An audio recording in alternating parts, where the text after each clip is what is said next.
Action. Action. Right. Okay. So we're gonna say this is day 21. Day 20. Bullshit. Sorry.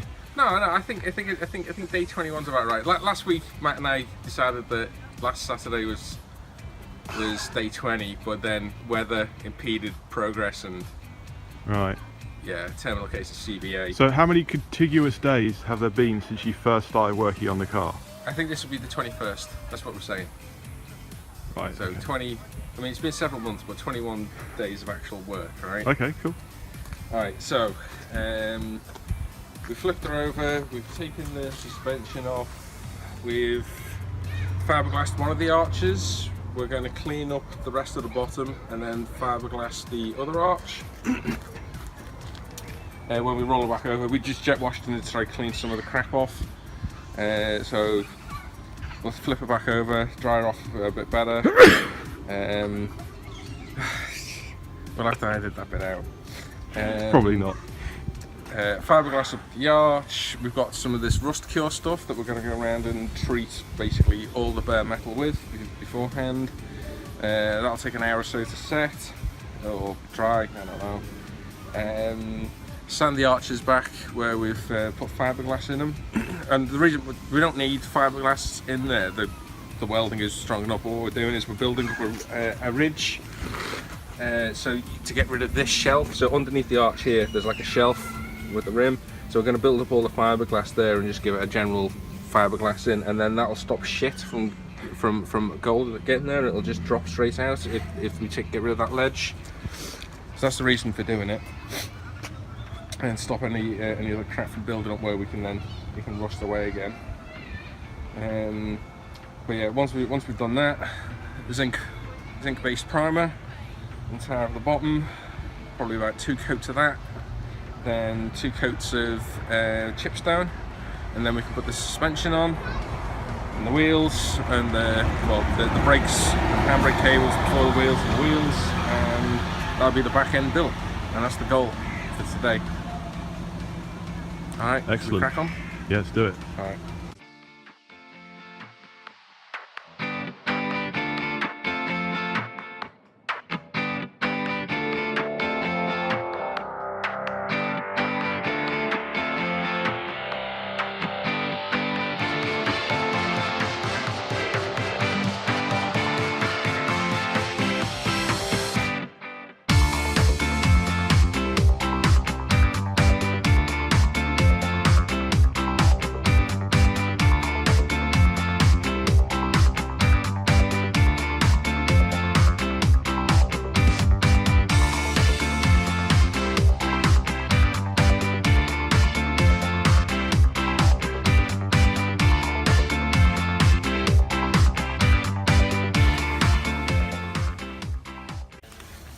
What you doing, Andy? I'm applying rust protector. Rust protector. To the underside of the car. Oh yeah. It turns the rust into black stuff. Yeah, we're not entirely sure what this black stuff is, but I think the technical term is shite. So this is the stuff. Good old 721007. You know, and you can see it's started to work here already. See, it's gone black. So basically, wherever there's metal or wherever there's rust, you know, where it would be. Actually, trying to find somewhere. Andy's not done yet. And you see if there's sort of like rust colour in here. So by painting this stuff on, it'll turn that pure black. So it looks like. So that's been treated there already. And that is the rust dyeing. So after this, it's a seam sealer and a little bit more fiberglassing to do in the arches and sand that back, and then we'll get covered in paint.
going.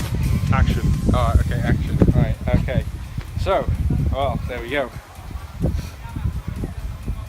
We've run out of stone chips, so there's still a little bit under this arch here that's going to need to be done, and obviously inside the wings themselves before we can fit them. But we have got enough painted that we can put the rear suspension on. So just to recap everything, we fiberglassed the arches, then we paddle wiped everything, then we seam sealed everything, then we painted everything in a zinc oxide primer, which is the red stuff, and then painted a stone chip on top of that. Oh yeah, we did a rust cure as well. Did I say that? I can't remember. Oh well. Okay, so now we're going to let that go for a cup of tea, let that set for let it dry off, and then roll it back over onto its final suspension. And that suspension there Will be destroyed. eBay it? I don't know. Anyone want it? If anyone wants it, message me. Alright. One careful owner, right? Yeah, careful. Yeah. Alright. Is that a cut? That's a cut.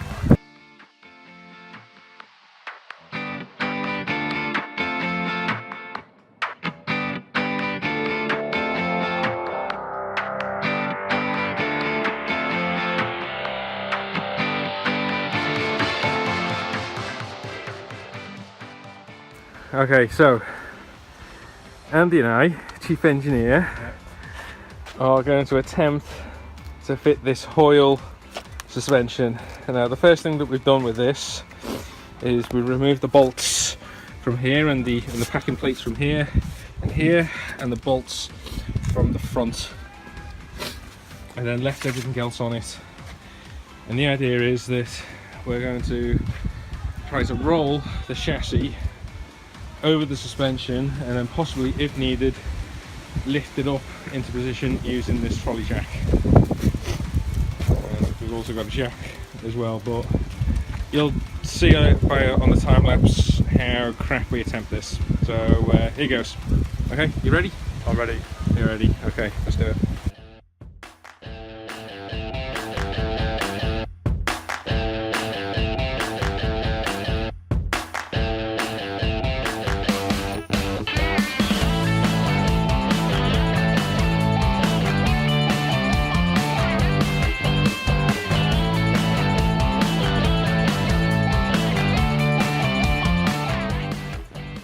So now that these guys are tightened up, which are the ones that go into the shocks, and the ones that are tightened up that go to where the leaf springs used to go, the next job is to fit the shocks. So there's all these bolts come loose for some reason, so you've got to tighten these two first. You've got to leave the bottom ones undone because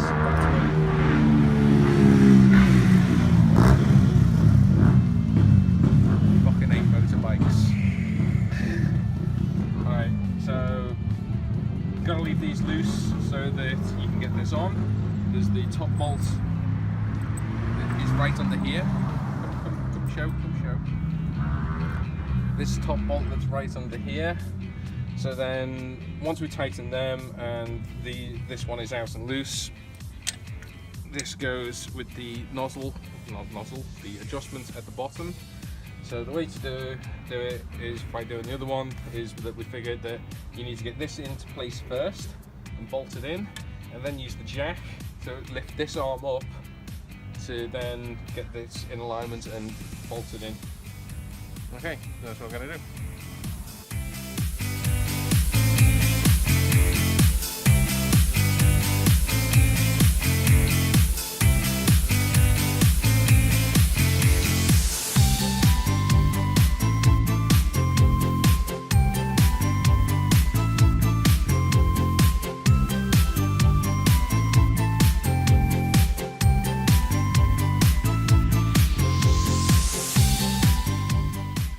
Action. Okay, so now that the shocks are in place and they're bolted up tight, we can put the discs on. Note that for the discs, we've already fitted one bolt, so I guess that needs to be fitted. Well, obviously you can't take it out, so that needs to be fitted before you assemble all this. You need to put that in there, otherwise you're not getting it in later. So I've already taken the disc brake apart. So this will bolt on here. Before we can bolt that on, we need to take the disc and the slightly smaller holes. It needs to go on further than that. It's quite a tight stock fit.